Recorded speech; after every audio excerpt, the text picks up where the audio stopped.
In August 1987, something in 27-year-old Michael Ryan snapped. As he walked towards the kiosk, he raised a gun and fired several shots through the glass, causing him to embark upon a devastating killing spree on the streets of his hometown of Hungerford. Police emergency. There's a gunman up here. He's going mad. He walked along and just shot people that he met. He gunned down friends. There were spent cartridges from the Kalashnikov on the ground. Neighbours. She was standing in her mum's kitchen saying, "I've been shot." And family. This is her son. And she says, "No, don't shoot me." As the clock ticked, he said, "Your dad's been shot and your mum's been shot." The body count rose. 16 killed, 16 injured. Nobody knew what was going on. And with it the question, what had caused this man to turn so viciously on those he was closest to? I knew that if this man could see me, he'd kill me.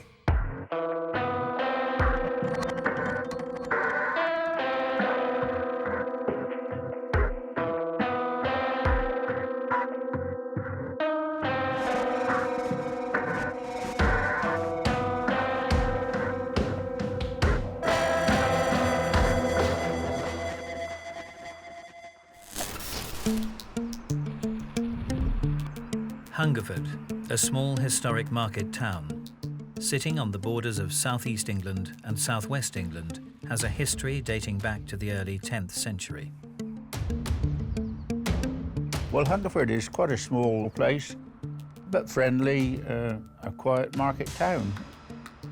Growing up in Hungerford was a very close community. Everyone seemed to know one another. If you ran out of sugar, you just went to your next door neighbour, and if you had a problem, it was only a door knock away. Over the years, its population of almost 7,000 has lived a relatively peaceful existence. However, on one day in 1987, the calm of this commuter town was shattered. Suddenly, through the actions of just one man, this sleepy town became headline news across the globe. On August the 19th, 1987, a local man turned a private arsenal of weaponry on the very people he'd lived amongst all his life. During a killing spree that had so far lasted 6.5 hours, 16 people had died and 15 others had been injured. Tactical firearms officer Richard Auger received a call to attend. We knew we were going to an armed incident, absolutely definite, and that it was a gun job. And this was a big gun job because so many parties had been scrambled down there. In Hungerford, crouched in a corner of a deserted school classroom, hid the killer. I remember when the message first came through and they diverted us to Hungerford police station, looking at my partner and saying, where on earth's Hungerford? Dressed in army fatigues and a bullet-resistant waistcoat, the fugitive remained armed with 2 guns. One, a high-powered assault rifle, had just fired 84 bullets. Police emergency. There's somebody firing a gun up the road. Yeah. And I've seen women run down the road screaming. I was convinced that we were going to a bank siege, but it couldn't have been further from my mind that there was an active shooter going around killing everyone. We've got 3 people shot here. Yeah, one very, very seriously ill. We can't get any ambulance anywhere near any other casualties. He is still firing indiscriminately. By 5:26 p.m. that evening, after an exhaustive manhunt, the killer was finally cornered. We've got him now, and he's either going to die or we're going to get him in custody, because that's the way these sieges end up. In an attempt to understand what had led to the shocking spree on the streets of Hungerford, police made contact with the man barricaded inside the school classroom. Some of the dialogue exchanged with the police while he was holed up in the school give us useful clues to his state of mind and his possible intentions. He did say some bizarre things. He'd said that Hungerford must be a bit of a mess and that none of this would have happened if his car would have started. The mess being referred to had in fact been caused by himself. 27-year-old local man, Michael Robert Ryan. It was a rampage. There's no other word to describe what went on. He appeared to be shooting to kill. He walked along and just shot people that he met for no reason at all. He was pretty much shooting at most people who came near him or within range of his firepower. There's no logic to what he's doing, and all around there's absolute chaos. We were right slap bag in the middle of this nightmare, and we were part of it. I was amazed to see a fleet of ambulances, fire engines, police cars, all lined up in the high street. We had an active shooter who was killing police officers, who was killing members of the public randomly, who had better firepower than us, and we were expected to bring that person into custody. The 19th of August 1987, 12 p.m. Savernake Forest, 10 miles west of Hungerford.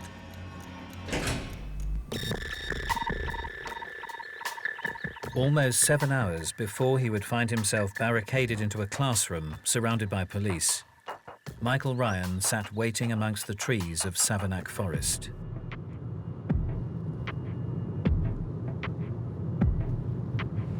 People wander around here all the time. And it's there's a picnic area in another part of the forest. So it is pretty well a well-known area for people to come and spend some leisure time. But for Michael Ryan, the secluded forest offered the opportunity for a different kind of recreation. Ryan was known to dress up in paramilitary camouflage, and he would often hang about in the woods near to where he lived. He would stalk and follow individuals. There's no evidence to suggest he would do them any harm or that he interacted, but it is entirely possible, of course, that this could have been a sexual outlet for him and that he may have engaged in sexual fantasies. Meters away from where Ryan waited, 33-year-old Susan Godfrey and her 2 children had just arrived for a family picnic. She was on her way to a grandparent's birthday party. The suggestion of her father, because she wanted to take the boys for a picnic on the way there, he suggested Savernake Forest was a good place to come. She pulled into a slight clearing off a Grand Avenue and got the children out of the car. For reasons unknown, as the family prepared to begin their picnic, Michael Ryan decided to cross the line from fantasy into reality. She was probably in the process of getting her children out of the car. At that stage, Michael Ryan would have approached her, and he was armed. He put the children back in the car. Carrying a ground sheet, an armed Ryan marched Sue Godfrey deep into the woods. What happened next remains uncertain, but what is undisputed is that it marked the beginning of one of the UK's biggest ever killing sprees.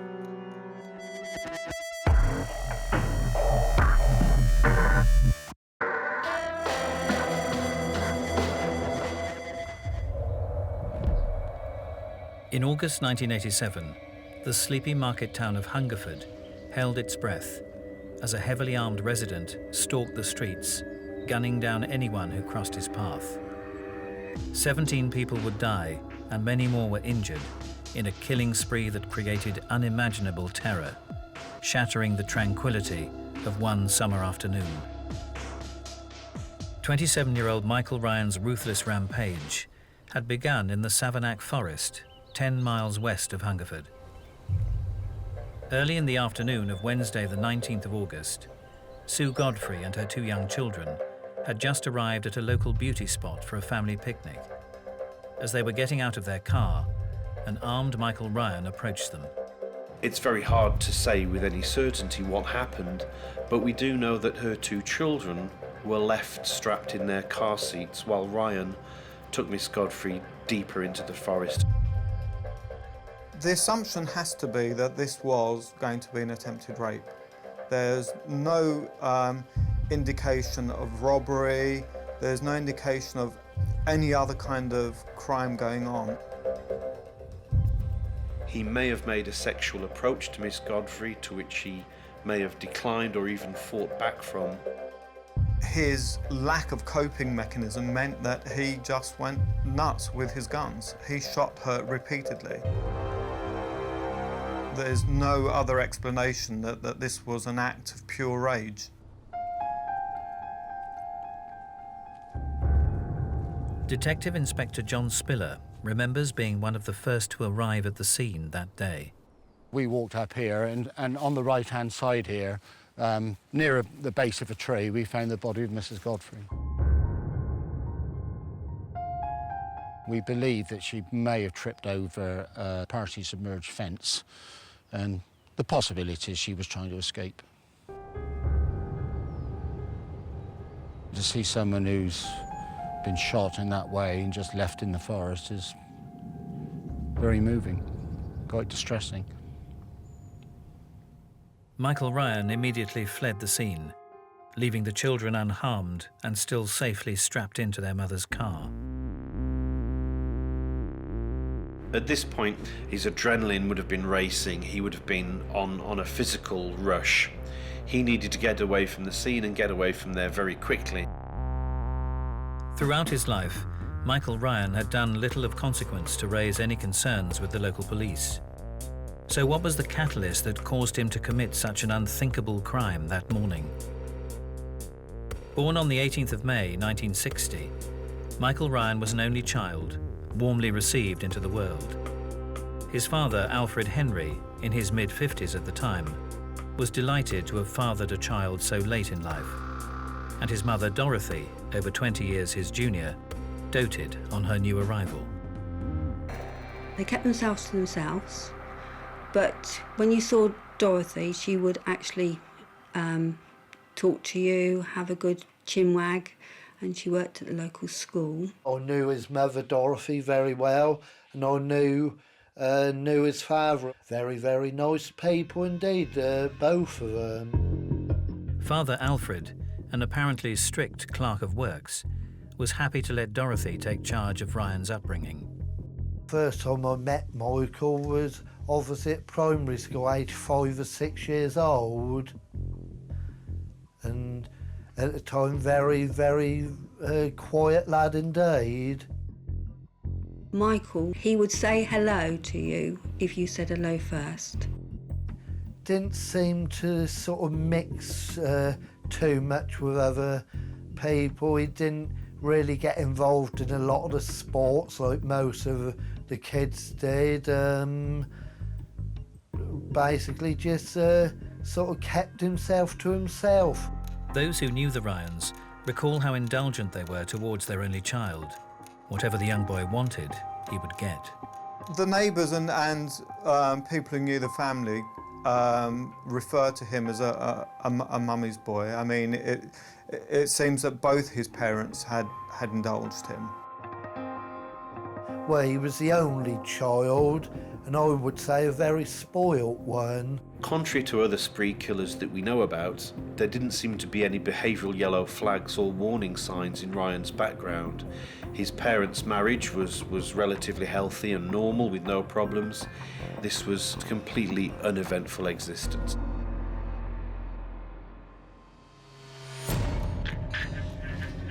The 19th of August 1987, 12:30 p.m. Golden Arrow Service Station, Froxfield. Having fled the first murder scene in Savernake Forest, Ryan stopped to buy some petrol on the A4 before continuing his journey to his home in Hungerford.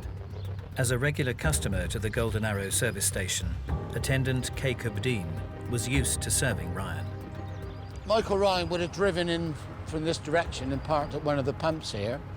The kiosk is in the far right corner there, and obviously Mrs. Dean probably didn't know him by name, but was familiar with him because of his regular use of the petrol station to buy a small amount of petrol. The difference on this day was he actually spent a long time filling this car up with petrol, almost so it was brimming over.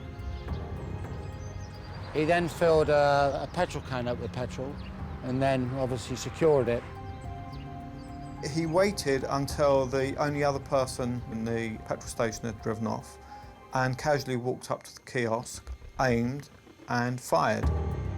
Behind the glass, attendant Kay Kubdeen had dived for cover. There was glass everywhere. He then walked into the kiosk. You can only imagine what she was feeling. He leant over the counter and aimed a gun. Now, that gun was either empty or it jammed, and no one will ever know. And he then left the kiosk, got in the car and drove off. It was an incredibly lucky escape because she would have been the second victim on that day.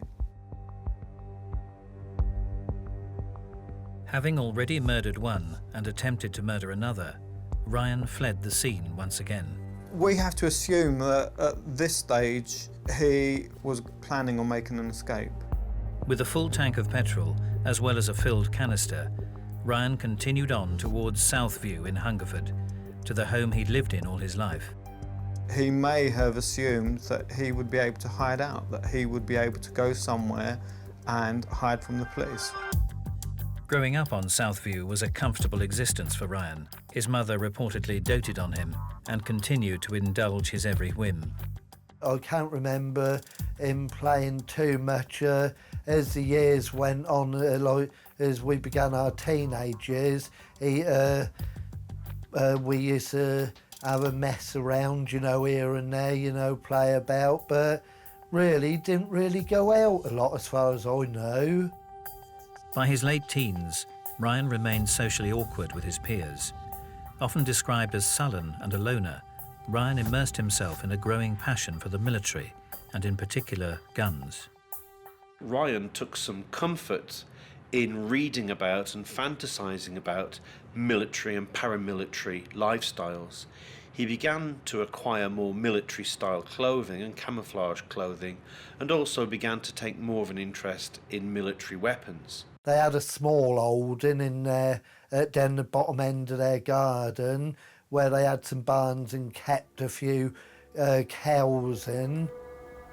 But I remember we got in the barn one day and he started firing at the barn door with an air rifle. To indulge his hobby further, Ryan joined a local gun club, quickly moving from pistols to high-powered rifles, whilst his own deadly collection grew rapidly. He was quite well known in the Hungerford area, particularly for shooting, and I think there was he'd won some awards for shooting. The Tunnel Club was an authorised shooting range, so there would be members. People obviously practice their skills in shooting, so they would obviously shooting different weapons from different distances. His interest in survivalism is apparent really in just the full range of equipment that he collected. I mean, he was practically an army surplus store.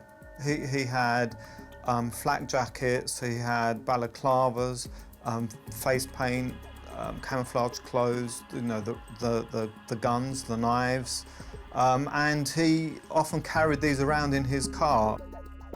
He had no major life stories or experiences, and he had very little to offer people by way of social interaction. With guns, with collecting, he didn't need to interact. His shooting at the gun club would do the talking for him. The 19th of August 1987, 12:45 p.m. Southview, Hungerford. Less than an hour into his killing spree, Michael Ryan pulled up outside the house that he shared with his mother and had lived in for his entire life. He arrives back at his house from the petrol station, pulls up, goes in the house and collects up all the additional bits of kit that he's going to need for what we presume to be an escape attempt. His mother isn't at home, but he does seem to pack 2 holdalls with his guns and his ammunition into the car. He loads the car and decides he has to get rid of the evidence that he's left behind about himself. So he takes a petrol can that we assume he filled at the petrol station and douses his house and sets fire to it. Then jumps back in the car to make his escape, and the car doesn't start. What he does then is effectively a repeat of what he did in the forest. He turns the gun on the object of his anger. He rakes the car that he loved, by all accounts, with gunfire. He realises he isn't able to escape, he's not able to leave Hungerford, and he's now stranded there on foot. With nowhere to run, Michael Ryan made a decision that would lead to unimaginable violence. making the name of Hungerford synonymous with tragedy. There is no escape now for him. He's still got his guns, and he turns then and starts shooting at his neighbours. People that have known him since he was 2 years old. 2 doors down from where Ryan now stood was long-term family friend Ronald Mason. Busily creosoting his fence, he was struck by 6 bullets and killed instantly. His wife Sheila was the next victim, with a single bullet to the head. We don't know what's going through his mind. He's committed himself to a course of action that doesn't make any logical sense to us. Next in the firing line was Marjorie Jackson. Shooting through the window into her home, Ryan hit her in the back as she tried to dive for cover. Fortunately, she would survive her injury, but anyone in Ryan's eye line, old or young, was now a target. At 5 to 1, I remembered it clearly because my son had just gone to the local shop, which was sort of just 3 minutes away, and I suddenly heard glass break, and my son and my daughter just ran in, and I remember my son saying, "Lisa's been hurt." I thought to myself that she's fallen into glass. Several doors away, Sylvia Pascoe's 14-year-old neighbour, Lisa Mildenhall, had been playing with other children in the street when Ryan turned his attention on them, firing into the group. I went out the back door. I went through to Lisa, and she was standing in her mum's kitchen saying, "I've been shot." Hello, can I have an ambulance, please? I can't tell you what the problem is, but there's an awful lot of blood. Lisa had been shot 4 times and was bleeding heavily from a leg wound. Outside, as his house burnt to the ground, Ryan continued to prowl up and down Southview, shooting as he went. He's not screaming, he's not shouting, in fact, he's not saying anything at all. And into this mess drives his mother.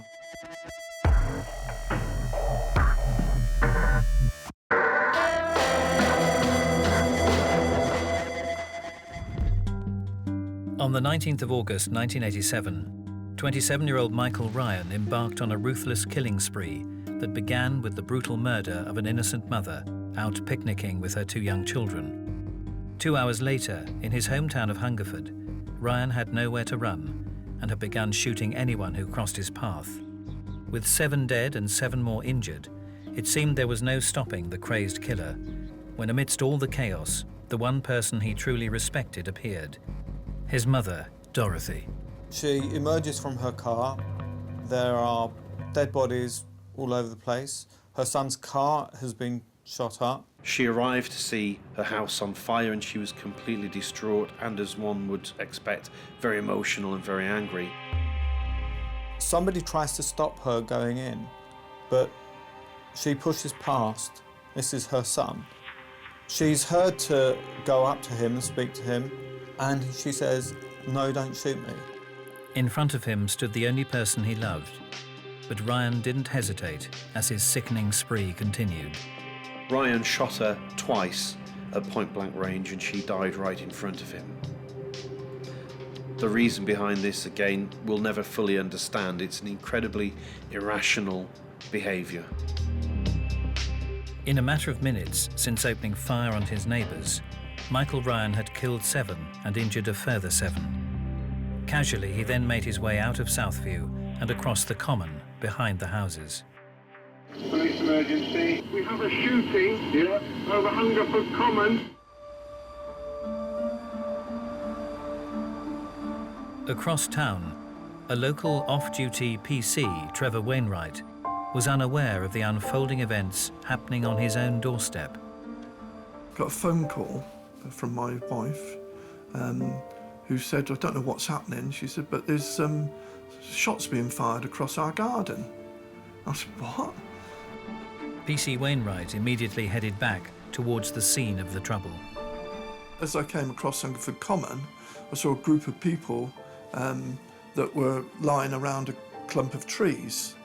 At the same time, I could see smoke and flames coming up from what was now Michael Ryan's house. And they knew me because they knew I was the town bobby. And they said, well, there's someone gone mad with a gun and we think a policeman's been shot. I mean, that shook me. PC Roger Brereton, a Newbury-based traffic policeman, had been shot and killed by Michael Ryan only moments earlier. In a bid to contain the area, PC Brereton had been dispatched to Southview, only to run straight into Ryan. The gunman sprayed the patrol car with 24 bullets, 4 of which hit a defenceless PC Brereton. He'd been shot dead, which upset me tremendously because Roger had worked at Hungerford before. He was a good friend of mine, and we shared the same birthday, would you believe? Now, the irony is, it was my day off. It had been the day before. I would have been the first police officer at the scene.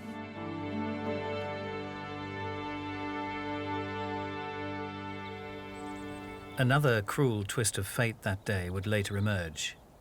PC Wainwright, in his role as a local policeman, had vetted Ryan the previous year for an upgrade to his firearms licence. This permitted Ryan to own the high-powered weapons he later went on to use during the massacre. As PC Trevor Wainwright continued on to the local police station to assist in the unfolding drama, the true nature and scale of the horrific events had begun to emerge. When we get a call, we know something has happened, and there is an energy that goes through you when you get these calls, you know, whether it's in the middle of the night or, you know, when you are called to gather as a tactical team, you know something has gone wrong and they need your skills. Although still some distance away, Richard Auger of the Thames Valley Tactical Firearms Team knew that an armed response was urgently required. So I'm scanning the radios, trying to get information and relay it to my colleague with regard to what we're going to be facing. Having made his way along the common, Ryan fired into the back garden of Betty Tolliday, seriously injuring her. Moving on, he approached the Hungerford Memorial Gardens, where he rounded on 26-year-old Francis Butler and 30-year-old taxi driver Marcus Bernard, shooting them both dead. Emergency, sir. Yes, emergency. Quickly, please. What do you want? I want an ambulance and the police again. Quickly. There's a man going mad with a gun going down the road shooting people and he shot the taxi driver.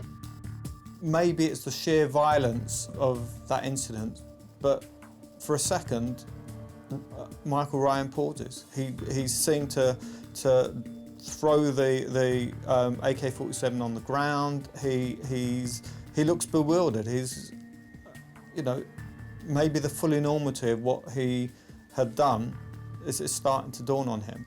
But it doesn't last long. He picks the gun up and continues. Meanwhile, police attempted to place the area into lockdown.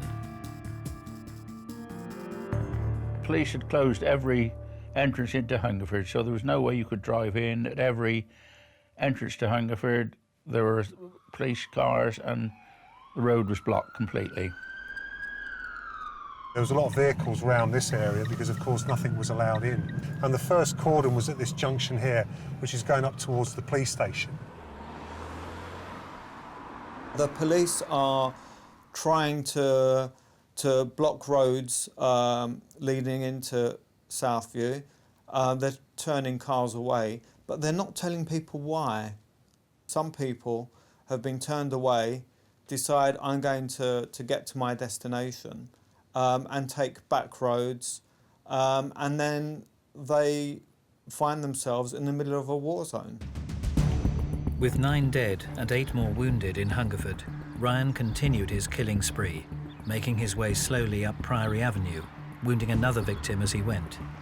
In Ryan's case, he was pretty much shooting at most people who came near him or within range of his firepower. He would shoot at people in cars, he would shoot into houses, he would shoot at older children, teenagers, as well as old people and police officers as well. So his was one of the true indiscriminate shootings. As Ryan continued up Priory Avenue, approaching from the other direction were Douglas and Kathleen Wainwright. The couple were on their way to visit their son, PC Trevor Wainwright. But unbeknownst to them, PC Wainwright had reported for duty at the local police station. There was still a lot of people coming to the police station, and the next thing I knew, or I can recall, before, I had great visions of going out with the armed guys, but I got called into the sergeant's office, and the sergeant said to me, funny enough, Sergeant Ryan, he said, Trevor, he said, I don't know how to tell you this. I said, what? He said, your dad's been shot and your mum's been shot. And I completely was oblivious that my mum and dad were coming to visit me that day from Kent. I didn't realise that they were coming to Hungerford that day. I knew that they'd just sold their house in Kent and they were coming to look at property in Swindon. They would have rung me once they were here, I suppose, and they just drove right into it. En route to the estate agents, the Wainwrights had planned a surprise visit to their son and his family. They were almost at his house when they came across Ryan. They'd driven up through the high street, but because of fire engine blocking the normal route, and they weren't aware of what was going on, my dad knew the back way in, and he drove up the high street and around the estate. And as he was going to drive into Priory Road, he saw Michael Ryan walking towards them, and he just aimed a gun at them and shot into the car. Shot my dad in the head. He obviously died instantly. He shot my mother, and the car stopped. She got out. And she saw Michael Ryan reload the weapon, and she thought, oh no, he's going to shoot me again.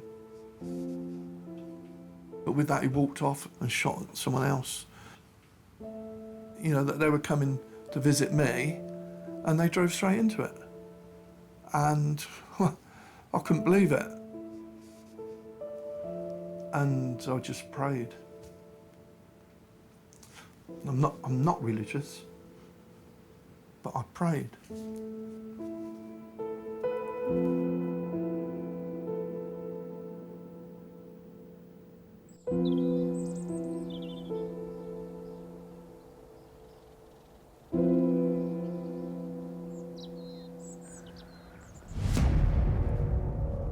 As the shooting continued, it was now the turn of the police to take back control of the situation. Desperate to stop the carnage, the tactical firearms team were finally deployed. Onto the streets Michael Ryan had turned into his own personal shooting ground. The hunt was on to catch the killer. This is Hungerford Common. We've come up from where the police station was into Hungerford Common, and the team hugged this hedge line here as we moved up towards the alleyway that leads into Southview. We then set up almost like a defensive position there, and that's where we stayed and had the discussion about what are we going to do next. And this is where we saw our first victim, who was lying probably halfway between this gate and Southview itself. As the spree continued, it was still unclear as to where Ryan actually was. Slowly moving into Southview, Tactical Firearms Officer Richard Auger and his team were the first to witness the devastating carnage Ryan had left behind. We came through and began to move tactically down the road, coming across Ryan's mother, who was dead outside number 9. This is where his mother was lying, just here, and then it must have been about here where the senator was, and then behind the senator, the Toyota. But one other interesting thing is that, and it's something that just comes as you arrive back, is that there were just spent cartridges from the Kalashnikov on the grounds, and we also found like magazines full of ammunition that that he'd obviously dropped. So he obviously had a lot more firepower and ammunition, and whatever he was planning was certainly going to be probably a longer shootout than actually turned out to be the case. Continuing along Priory Avenue and onto Terrace Hill, Ryan shot a further 3 people, wounding 2 and killing 1. Carpenter and local driver Eric Vardy was killed when Ryan shot him through the windscreen of his moving van. Although Ryan seems to shoot indiscriminately at people who come his way, he does also let some people off. One eyewitness reported seeing Ryan put his finger to his lips as if to signify a shh sound and let the individual get away. Other people encountered Ryan in their garden or in a nearby alleyway, and Ryan levelled his gun at them and on one occasion said the word bang but didn't pull the trigger. So we know again that he had no particular victim type, but he did exert control over who he allowed to live and who he killed. By now, Ryan had reached the end of Terrace Hill. To his left, the busy Hungerford High Street was only metres away. By this point, the helicopter has been circling overhead, but it's not clear that they even know where Michael Ryan is. He's got free rein, effectively. And that was perhaps one of the biggest worries of all, not knowing what was happening. It was market day, and as such, Ryan would have been aware that the High Street would be full of potential targets. I was just worried about my own parents and the family, and I just could not believe it, what was happening in such a little small market town. With 12 people already dead and another 12 wounded, police were still one step behind catching a spree killer, intent on causing as much bloodshed as possible.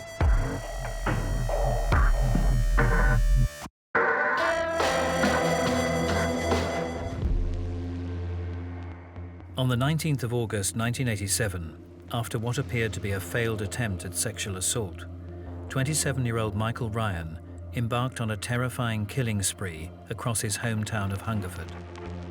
Friends, neighbours and even his own mother died as he roamed the streets hunting for potential targets. Less than 2 hours into his rampage, and police were unaware that the trigger-happy killer was now only metres away from Hungerford's busy high street.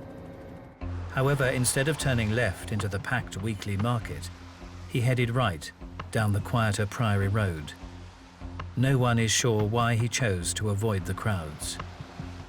His adrenaline will have been pumping now for a long time. He will also have been feeling tired and possibly confused. If one looks at a map of the area that Ryan covered, you can see that he seems to be wandering aimlessly. Although he does a lot of walking, he doesn't get very far away.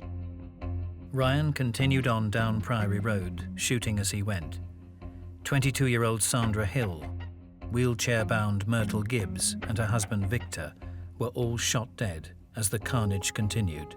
Around his neighbourhood there are many fields and green areas where he could have possibly increased his chances of making a good getaway.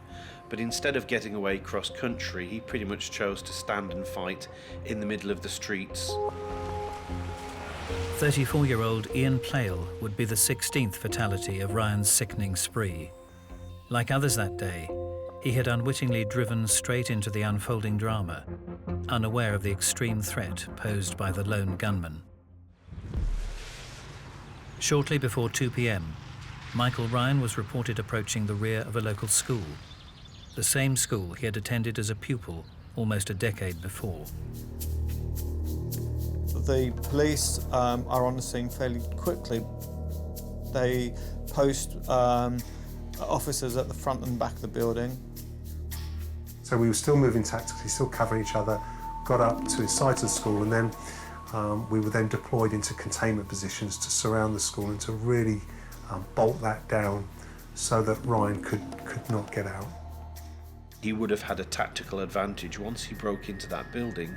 He knew where all the rooms were, the ways in and out, the vantage points. The police would not necessarily have that information to hand. It's interesting that he chooses to go there. In some ways, maybe it was a reminder of earlier times for him. Maybe it was somewhere that it was connected to his own life. Maybe he'd also realised that he didn't have it in him to be the soldier, the military warrior that he'd fantasised about, and maybe now he was just tired fatigued and needed a rest, and perhaps the school was going to give him some temporary respite where he'd be safe. At 5:26 p.m, police confirmed Ryan's exact location within the building. As the gunman was still thought to be armed, the units kept their distance, sealing off the area around the school. Once we knew he was in the school and once the containment was on, it was just absolute relief.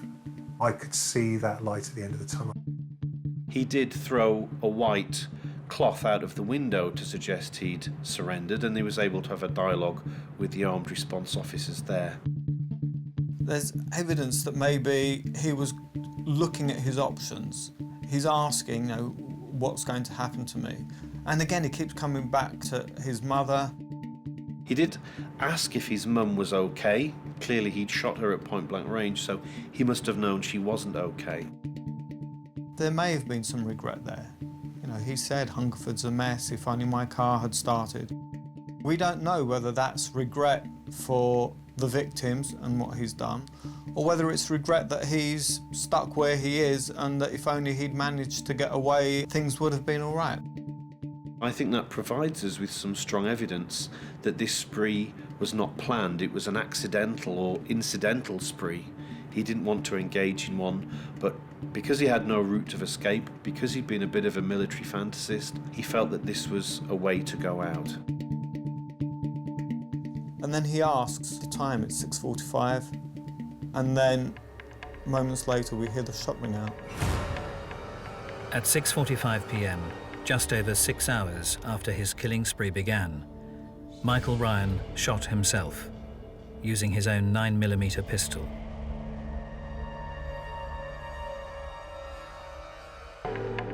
I saw him with the gun in his hand, having taken his own life. I felt really sorry for him. I felt he looked pathetic, lost.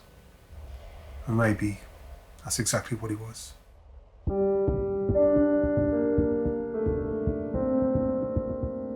In all, Michael Ryan took the lives of 16 innocent people that day. By making himself the 17th casualty, he also took away from those who wanted the opportunity to find out why he had committed such a callous crime. When I heard that he'd been shot, I was relieved.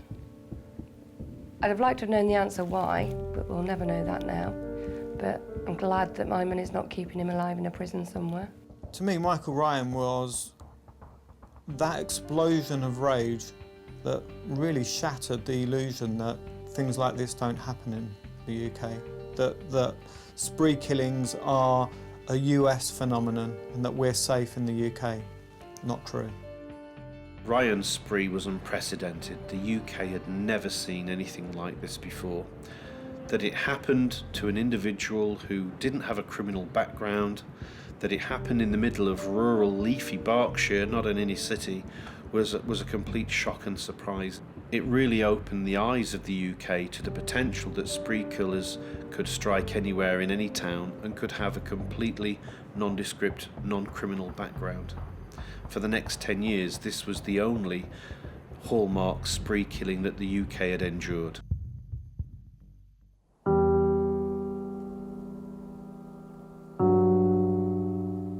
Following the horrific shooting spree in Hungerford, new gun laws were brought in banning private ownership of semi-automatic and pump-action rifles in the United Kingdom.